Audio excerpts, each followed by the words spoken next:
that I haven't seen a lot of GDFL football. In fact, this is the only game I've seen this year, and I was expecting a lot of headhunting, but not much skill. But to my surprise and to my delight, we saw a lot of skill. We did see we didn't see a lot of headhunting really. We did have our big blue. Yes. But I thought that the game was played in a pretty fair spirit throughout. Yes, I do agree. Very physical, and once they'd sorted themselves out of that big blue there in the first quarter, the blokes got on with the football, and we saw the ball go up and down the ground by both sides using very good skills, good passages of play, and some very good individual performances, Ronnie. Firstly, North Geelong, the victorious team. Well, Ronnie and I were having a bit of a chat off camera, and he was very impressed with Daryl Jones's game for North Geelong in the centre today. Daryl was down there, as I mentioned, in the closing stages of that final quarter, taking marks in the back pocket, and then a couple of half a minute later he was down lining up the goals for a shot for North Geelong at the other end. So very fit young lad. Yeah, very fit bloke, yes. I thought that Busey, Grant, played a pretty good game on the half-back flank for most of the afternoon. Yes, he did. Jeff Marnie, very strong passages of play. When he couldn't bend down and gather in the ball, he was happy to kick it along the ground and gain an extra few yards and follow up. So a pretty good game from Marnie. Bellwood, he faded in and out a bit, but I thought that he came back in the last quarter to do a couple of very handy things for North Geelong when the pressure looked like getting a little bit closer. I particularly liked Tony Spence, Ron? Tony Spence, yes, who came on at the 20-minute mark of the third quarter and picked up many possessions, created the loose man, did a pretty good job for North Geelong.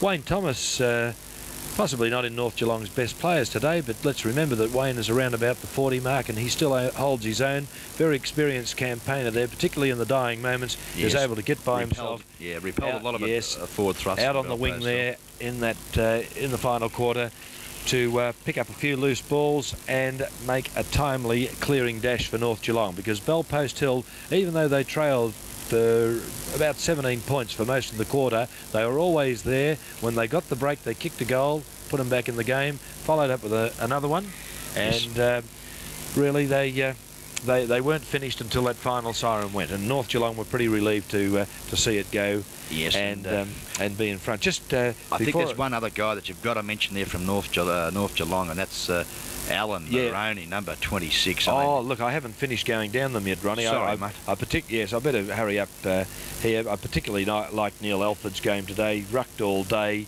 put in very solidly. Tremendous game by Neil. Widson was a good player at fullback.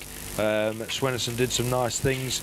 Maroney, yes, Maroney would be up amongst my best. He looks like our early mail has it that his number was taken, but so were many other players' numbers taken, but he wouldn't be.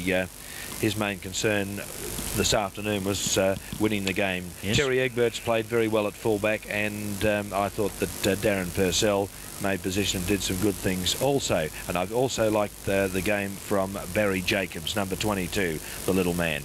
He copped a couple of bad knocks, some high tackles, but he didn't bother. He got straight into the action and on with the game. Yes, and quickly I go over to Bellpost Hill. Good character, yeah. I think we should talk about Bellpost Hill because they had many good players. They had many good players, and they were only 7 points behind when the final bell went, so they can hold their heads up pretty high. They're disappointed, but they'll have another day. They'll possibly meet North Geelong again this year too, I'm sure, because these two sides are undoubtedly the best two in the competition. Well, just starting at the top of the list, McPherson played well at full back. We go down there to numbers 5, 6 and 7. Troy Renfrey, Michael Di Domenico and Joe Perez, all the little men, the Mosquito Brigade as they're sometimes called, played very good 4 quarters for Bellpost Hill, and well done to those blokes. Troy Harris, he took the mark of the day. He popped in and out of the play. Yes, he did. But I think that Troy can go. He can do better than what he did today. It's probably not one of his best games for Bellpost Hill, but nevertheless, he put in. Yes, he did. Alistair Broad on the back line, many clearing dashes, a good game from Alistair. Russell Mitchell up at full forward. Well, whenever the ball went near him, the crowd yelled because, and rightly so. Sure. He's got all the skills. When he goes back and lines up the big sticks, it usually goes through. It did so on 3 occasions today when he lined up.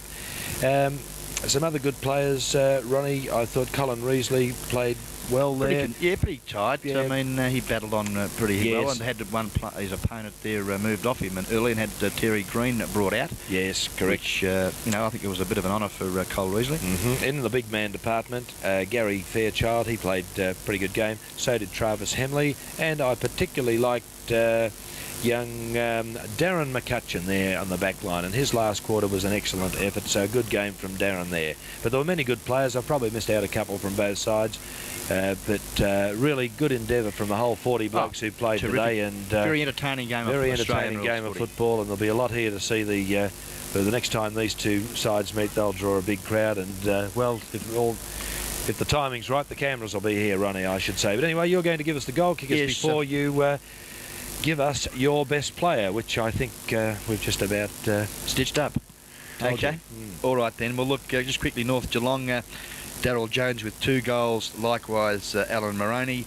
Singles to Darren Purcell, Tony Spence, Tim Schwennerson and Terry Green, where the Bellpost Hill players were very ably assisted up forward with Russell Mitchell kicking 4. Did he get 4, did he? Yes, kicked 4. Oh, I'm sorry, I thought he only kicked 3. Troy Renfrey kicked 3 goals, and singles to Michael Di Domenico, Jeff Coombs and Tony Wright. Okay, after a little bit of a brief deliberation, we've decided that the guest video Reese Plumbing Hardware Best Performer is going to be awarded to number 5 from North Geelong in Daryl Jones. Congratulations, Daryl. You're yes, really well played, Daryl. Proud recipient of this lovely embossed guest video Reese Plumbing Hardware pot mug, and I'm sure that Daryl will enjoy many cold cleansers out of this little vessel